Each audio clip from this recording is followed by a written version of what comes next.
اهلا وسهلا بيكم في فيديو جديد. لو انت اول مره تشوفني فانا محمد حمدي وبقدم مراجعات وتحليلات لافلام ومسلسلات سواء مصري او اجنبي. لو انت ليك في الجو ده انزل اشترك في القناه دلوقتي وفعل زرار الجرس علشان يوصلك كل جديد. والنهارده معانا رحله لصعيد مصر الجواني اللي قرر فيها خيري بشاره انه يسقط الضوء على اغلب العادات والتقاليد والخرافات والاساطير اللي ممكن اول مره تسمع عنها، وتمثيل رائع من اعظم من انجبهم الفن المصري. خلينا نشوف خيري بشاره عايز يقول لنا ايه في الرحله دي، ويلا بينا مع بعض نحلل فيلم الضوء والاسوره 86. فيلم الضوء والاسوره للمخرج العبقري خيري بشاره، كتابه السيناريو ليحيى عزمي، اما الحوار والجمل الحواريه فللخال عبد الرحمن الابنودي. واحنا النهارده في ميعاد مع واحد من افضل 100 فيلم في تاريخ السينما المصريه وترتيبه ال 22. انترو في السريع ونرجع ندخل في تفاصيل الفيلم على طول.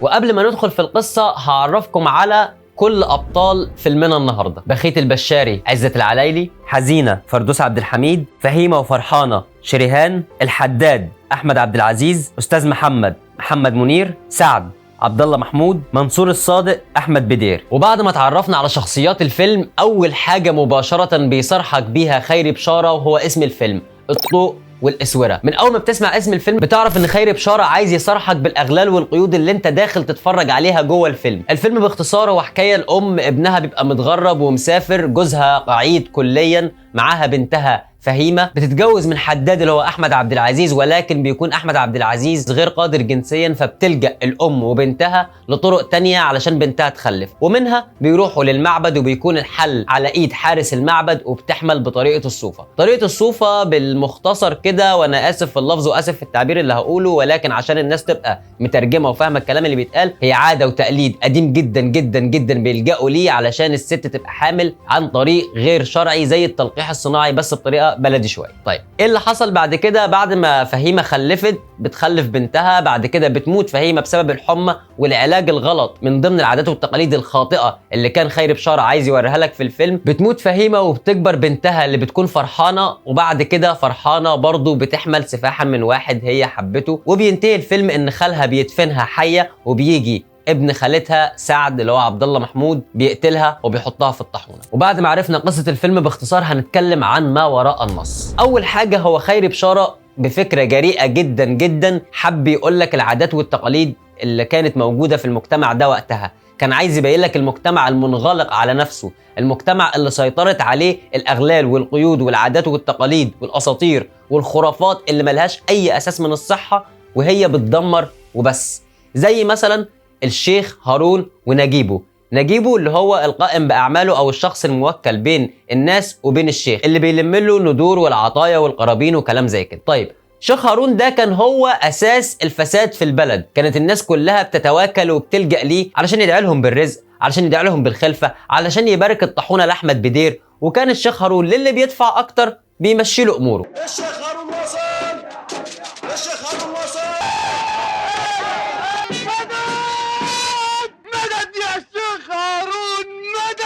وده بداية أي حاجة غلط بيترتب عليها موضوع السحر والدجل والشعوذة، وإن البني آدم يسلم دماغه للأشخاص دول. نتج عنه إن فهيمة وأمها لما راحوا له دلهم على المعبد، وبالتالي حملت فهيمة بالطريقة اللي احنا قلناها. وبيجي خيري بشارة يقول لك إن المجتمع ده متناقض إزاي، وده كان من خلال إن حزينة فردوس عبد الحميد بتروح مع بنتها علشان تخلف بطريقه الصوفه اللي هي طريقه حرام شرعا وتعتبر زنا، ولكن بيبقى مسلم بيها في المجتمع ده وموافقين عليه وعادي جدا. على النقيض لما فرحانه بنتها حملت سفاحا كانت شايفه ان ده عار وزنا وفضيحه وما ينفعش حاجه زي كده، وكانت موافقه خالها انه يدفنها. فازاي انت موافقه ان بنتك تبقى حامل بطريقه الصوفه وعادي ده موجود في المجتمع، وازاي لما بنتك حملت سفاحا بنفس الاسلوب كانت رافضه حاجه زي كده؟ نيجي بقى لاحمد عبد العزيز اللي لما عرف ان مراته حملت عن طريق الصوفه ما قدرش ما يعترفش بالبنت خوفا على نفسه من الفضيحه والعار، خوفا ان يتقال ان الحداد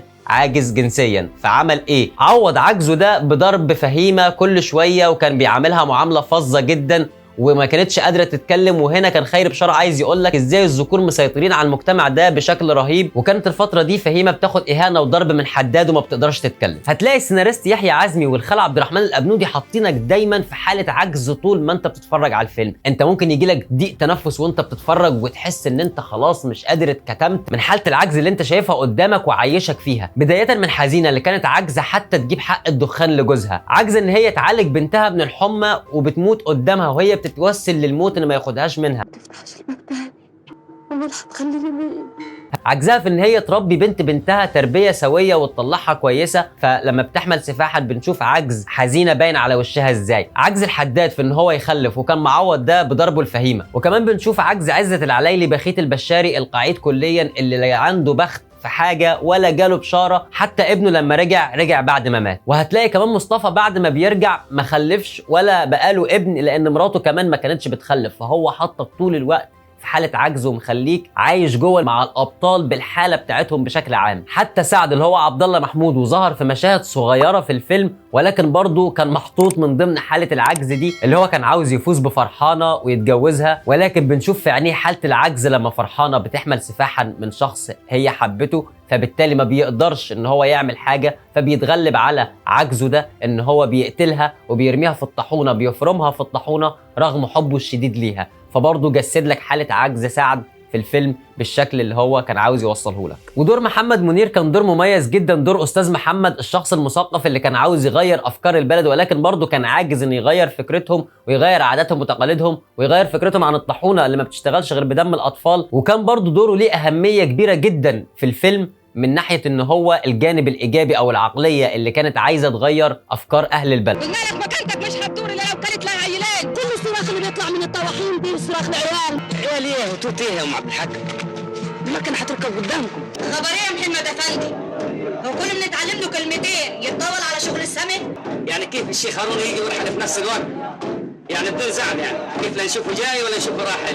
فهمها لي دي. وطبعا المفارقات في اسماء الابطال كانت واضحه وصريحه جدا. من اول حزينه اسمها ده يعتبر حاله مش اسم، هي حزينه من اول الفيلم وهي حزينه بالفعل. حتى لما رجع ابنها بتعيط وحزينه، جوزها بيموت، بنتها بتموت، بنتها بتحمل بطريقه غير شرعيه، ابنها متغرب طول الفيلم، هي مش مقتدره ماديا. فهي حاله عامه مش مجرد اسم وبس. نحبها والشطار بس الحل تقيل والمركب غرزت. ولا انسى حدا مين يا ناس يقول لي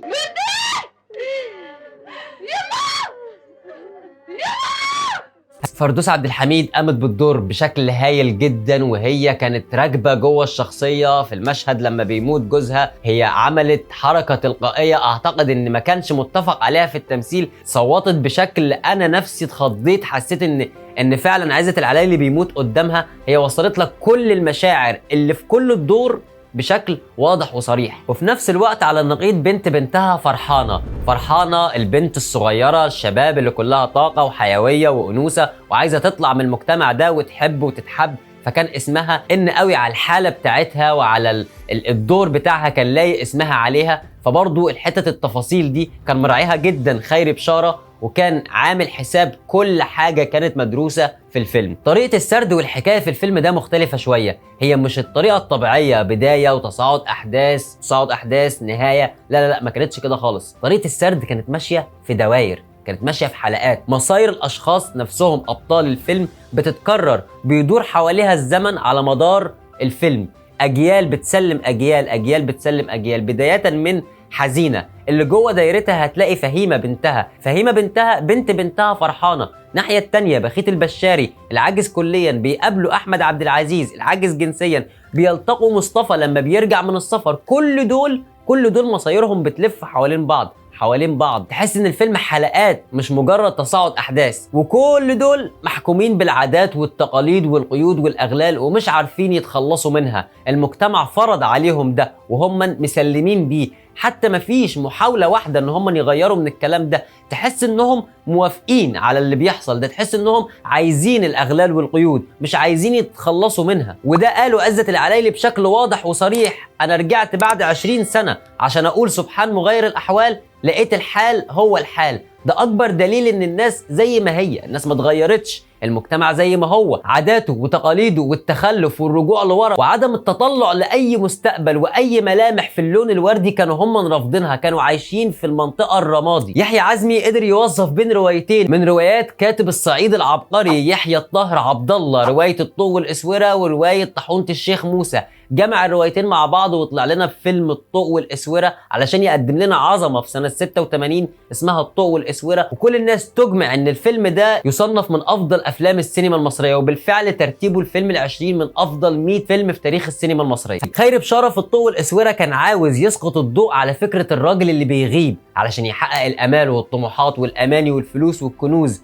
ولكن بيرجع بلا اي شيء، بيرجع ايد ورا وايد قدام. وده ما شفناهوش في فيلم الطوق والاسوره بس، ولكن اتكرر قبل كده في فيلم عرق البلح، فيلم عودة الابن الضال. كل ابطال الافلام دي رجعوا بلا اي شيء، رجعوا خايبين الامال، رجعوا محطمين، وكانه بيشاور على الهزايم اللي عاشها ابطال الفيلم، بيشاور على الهزايم اللي كانت في المجتمع في الفتره دي. خيري بشاره لما رجع مصطفى بلا اي هدف ما كانش الموضوع ده عن طريق الصدفه ولا حاجه، كان خيري بشاره عايز يقول لك ان المجتمع ده ضعيف، المجتمع ده مهزوم. هزيمه الايام والظروف اللي بيحط فيها ابطال الفيلم كانت واضحه جدا في حاله فيلم الطوق والاسوره، وكانت نابعه من العجز عن تحقيق الامال والطموحات في بلدهم، فبيمشوا ويسيبوا وراهم أسرة في الغالب هي بتتدمر بعد ما بيمشوا، بعد محاولات من ربة الأسرة الست ان هي تبقى الام والمربي ورب المنزل. فهنا بيحصل الرجوع المحبط، والكلام ده مش من قريب بس، الكلام ده من 100 سنه واكتر، من اول ما الشاب بيتغرب في الجهاديه ويغيب كذا سنه ورا بعض لغايه دلوقتي فكره الغربه في بلاد بره بحثا عن الفلوس. حاجه برضو كده حابب اقولها، الجوابات اللي كان بيبعتها مصطفى لاهله، الجوابات دي فكرتني بجوابات الاسطح راجل جط، ولما اقول الاسطح راجل جط يبقى روح الخال عبد الرحمن الابنودي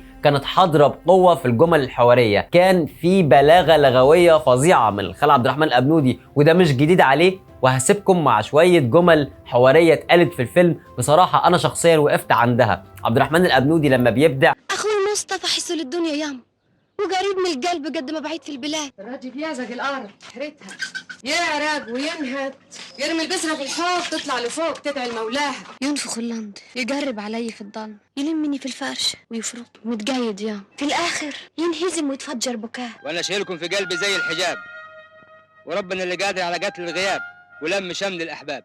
وفي النهايه بينتهي فيلم الطوق والاسوره بنفس مشهد المفتتح، الطيور البيضاء اللي بتحلق في الجو، وكأنه هو هنا عايز يقولك ان الكائنات البسيطة دي على قد بساطتها ولكن عندها الحرية اللي مش عند اشخاص وعند مجتمع كامل. الكائنات دي قادرة تطير وقادرة تتخلص من كل القيود اللي المجتمع مش عارف يتخلص منها، اللي الناس حياتها بين الطوق وبين الاسوره، ومهما كان الطوق والاسوره واسعين ومش باينين ولكنهم موجودين ومسلم ومعترف بيهم، كل الناس شايفاهم الا اللي جوه الطوق نفسه ما بيبقاش شايفه، بيبقى شايف ان ده عادي ولكن هو موجود. خيري بشاره هنا قالك ان انت عشان تتخلص من القيود دي لازم تطير، لازم تطلق العنان لافكارك وخيالك وطموحاتك، ما تبقاش واقف مكانك مستني الفرصه، ما تبقاش واقف مكانك مسلم للاغلال والقيود اللي حطاك فيها. الطوق والاسوره مش لازم يكونوا عادات وتقاليد سيئين في المجتمع، الطوق والاسوره ممكن عاده انت تكون بتعملها وشايفها عاديه ولكن هي مكتفاك، هي خانقاك. بيقول لك خيري بشاره اتخلص منها، انت لازم تتخلص منها لان لو ما اتخلصتش منها